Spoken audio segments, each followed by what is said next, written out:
Students, lesson 513 today, where we're going to look at how you can find the angle measures. So we're going to look at what's called inverse trigonometry today.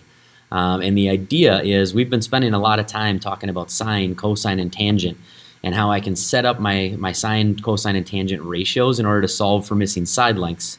But we haven't done a lot yet with angle measures, and so that's what we're going to take a look at today, is how can I use trigonometry to find angle measures. Okay, and so if you notice, it says down here, today you're going to work on undoing the different trig ratios to find the angles that correspond to specific ratios. So if you look in this first problem, Mr. Gao needs to build a wheelchair access ramp for a school's auditorium.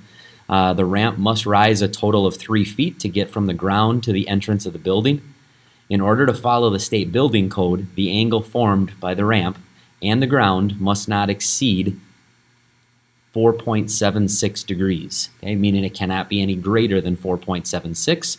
Otherwise, the ramp will be too steep and it won't go real well for anybody that's trying to use it using a wheelchair. Okay, so Mr. Gao has plans from the planning department that call for the ramp to start 25 feet away from the building. Will this ramp meet the state building codes? Okay, so notice it says to draw an appropriate diagram, add all the measurements. So I'm going to come down here for a second, and we're going to go through and draw a picture of this. So here's the idea as we take a look. If I go through, and let's say that this piece right here is how much, that's the rise, that's the 3 feet that it has to rise. The ramp right now, they said, is 25 feet long, okay? And there's the ground, so there's my 90-degree angle.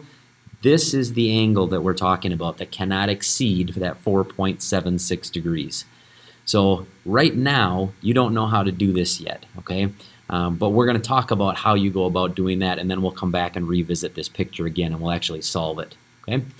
So if you come back up here and you take a look, notice right here in part B, and I'm going to kind of grab the highlighter here and highlight some of these things.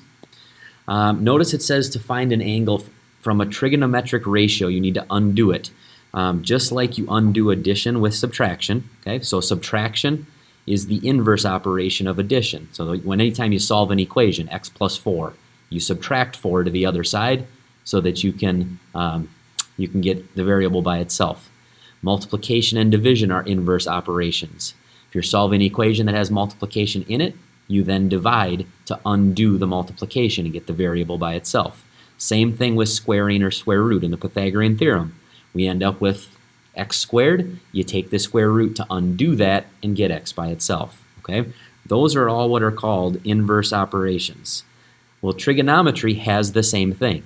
So the inverse of sine, for example, is this thing right here that's called inverse sine, okay? There's a button on the calculator that allows you to undo the sine.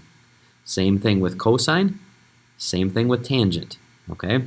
And those are pronounced inverse sine, inverse cosine, inverse tangent.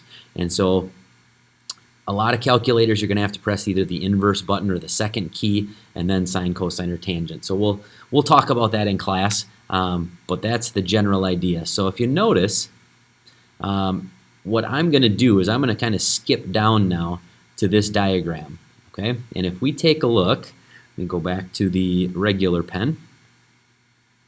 Oops, that's not what I wanted. There we go. So if we take a look, first thing I need to figure out is what kind of problem is this, sine, cosine, or tangent. So if we notice, we have the 3 is the opposite leg from theta. The 25 is the hypotenuse.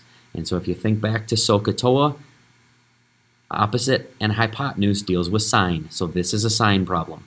I'm going to set up the sine of theta equal to opposite leg, which is the 3, over the hypotenuse, which is 25. Okay? And so now I want you to think about this as like an algebra equation. So for example, I'm just going to do this off to the side for a second. If I had 2x plus 3 equal to 7, and I'm trying to get x by itself, my variable, I would undo the stuff that's on the same side as the x. Meaning, I would subtract the 3 first to undo that. That would leave me with 2x equal to 4. Then this is 2 times x, so I need to undo the 2. That's why we divide both sides by 2. And now the x is by itself, and I end up with x equals 2. Okay? So that's kind of just a side note of how you're undoing operations. We are going to do the exact same thing in this equation.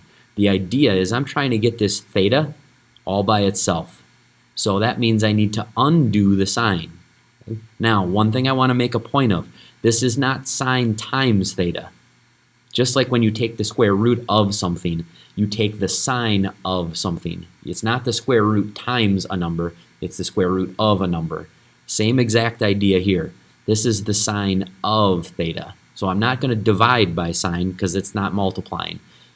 What I have to do is I'm going to take the, and I'll do this in a different color, I'm going to take the inverse sine. And the idea is that the inverse sine will then cancel out the regular sign, just like when you take the square root of something squared, it cancels out the squared.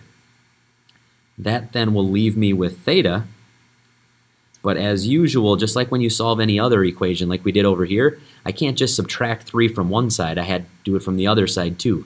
Can't just divide by 2 on one side, I have to do the same thing on the other side. So same concept back here, I can't just take the inverse sign over here, I have to also take the inverse sign over here. So now what that means then is, now I have to take the inverse sign of 3/25. Okay? And this whole chapter, everything that we've been talking about, I've always said, do not touch your calculator until you have the variable all by itself. And well, here it is again. In this case, theta is by itself, so now I'm ready to go through and actually solve this. I can type that into the calculator. So if I type in the inverse sine of 3 divided by 25, I hit enter, and what that tells me is theta is approximately 6.89 degrees. Okay? If I round to the nearest hundredth, that's what I end up with for an answer. So if we go back to this problem, remember we said that this value of theta could not exceed 4.76. Well, in this case, according to his plans, it is going to exceed it. It's going to be bigger than that. It's 6.89 degrees. So we've got a problem. Okay, that's not going to work. So if you take a look here at part D, notice it says at least how far from the building must the ramp start in order to meet the building code? If Mr. Gao builds the ramp exactly to code, how long would the ramp be? So if you take a look at that, all they're saying now in this case is, all right, this didn't work. We can't build this because it's not to code. It's incorrect. So they're saying, let's redo this problem. And if we take a look, let me extend the page here, give me a little bit more room. If we redo this problem, I'll do this one in blue. And I go through and redraw this. Still have a 90-degree angle. That's still 3 feet. But now they're saying, let's make that angle so that I know that it's 4.76 degrees. Okay? And therefore, the question is, how long does the ramp have to be? Because the closer the ramp is to the building, the bigger this angle is going to be. The further the ramp is away, the smaller the angle is. So we're going to try to figure out what's the length that is exactly 4.76 degree angle. And now we're right back to what we were doing previously. We're solving for a side length, and therefore I need to go through and do either a sine, cosine, or tangent type problem.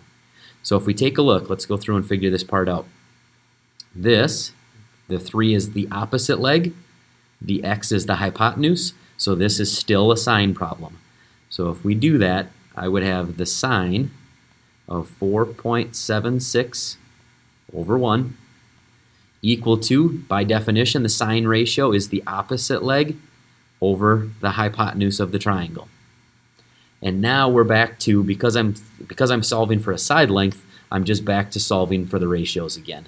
So if I cross multiply, I get x times the sine of 4.76 equal to 3 times 1, which is 3.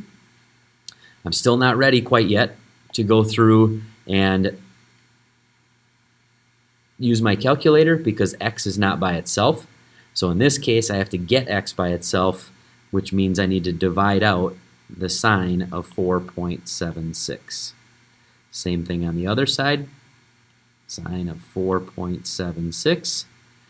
Those will then cancel, and x therefore has to be approximately, now I'm ready for the calculator, we're going to type in 3 divided by the sine of 4.76. I hit enter, and x is approximately 36.15 degrees. Okay? Or not degrees, excuse me, that's a length. So the length of this ramp, if we go back up, has to be at least 36.15 feet long. Okay? Or it could be longer because then the angle measure would go down from there. But it's got to be at least 36.15 feet. Okay? If you go through and you do that. But the key part of this problem that I wanted you to recognize and I want you to go over and take a look is that idea of using the inverse sign to undo the regular sign. Okay? Something that we're going to talk about and you're going to hear say as we move forward is anytime you're looking for an angle measure, that's when you're going to use your inverse trig. Inverse sine, inverse cosine, inverse tangent. Okay? If you're looking for an angle measure. So let's take a look at this problem and see what we come up with. So notice it says find the measures of angle A and angle B, and therefore we can go from there. So let's start with angle A. Let's say that that's what I'm looking for. So the first question is this a sine, cosine, or tangent problem based on what I have? So the 14 in this picture would be the adjacent leg to angle A. The 15 would be the hypotenuse. So if you remember back to your toolkit, you remember back to what we've been doing, the adjacent leg and the hypotenuse, that means this is a cosine problem. So the cosine of angle A is equal to adjacent leg over hypotenuse. That's your cosine ratio. And now, once again, this is one of those problems where I need to get, because I'm solving for an angle measure, I'm going to have to use inverse trig. In order to get that A by itself, I need to get rid of the cosine. So to get rid of the cosine, we take the inverse cosine. That will cancel out the regular cosine. And anything you do to one side, remember we have to do the same thing to the other side. Okay? So what that means then is A is equal to the inverse cosine of 14 over 15. I now have the angle all solved and by itself. So now I'm ready to type this into the calculator. So angle A then, if I type in the inverse cosine of 14 divided by 15, I hit enter, that means angle A is approximately 21.04 degrees if I round to the nearest hundredth. Okay? Now, the question also did say, it goes back and says, now I also want you to solve for angle B. So you could go back and do another trig problem, or remember, if this is 90 and you now know that this is 21.04, you could just solve for angle B by going through and doing the triangle sum and seeing what's left. Okay, so you don't have to do another trig problem. So last thing that I have for you today is if you take a look at these types of problems, what I want you to do, notice they're going through and they ask you to find either the missing side length or the missing angle measure. What I want you to do is I want you to try these 3 problems on your own, and we will go over these 3 questions as we in class and make sure that you're understanding what you need to understand. Okay? So we'll take care of this stuff when we go through in class, but I want you to try these 3 problems so that when you get to class, you can actually check an answer rather than have to actually do the answer from scratch and figure out what's going on. Okay? So do the best that you can, and like I said, pause the video, go ahead, give these a shot, bring those with you to class, and we'll talk about that. Last thing, I want to take a look at this one. This is kind of an error analysis type problem. It says Peter cannot figure out what he did wrong. He wrote the equation below to find the missing angle of a triangle. However, his calculator gives him an error message each time he tries to calculate the angle. So here's Peter's work right here in the middle. And Jerry, his teammate, looked at his work and exclaimed, "Of course your calculator gives you an error. Your cosine ratio is impossible." What is Jerry talking about here? And how could she tell without seeing the triangle and checking on her calculator?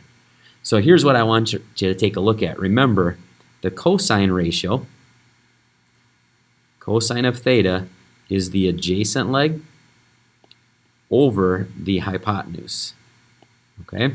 So if you take a look at what he has, he's got 8 over 20, 2.736. The problem with that is, if you notice, you can't have one of the legs be greater than the hypotenuse. What he accidentally did is he went through and accidentally flip-flopped these two. He put the hypotenuse on the top and accidentally put the adjacent leg on the bottom. And so that is what Jerry noticed.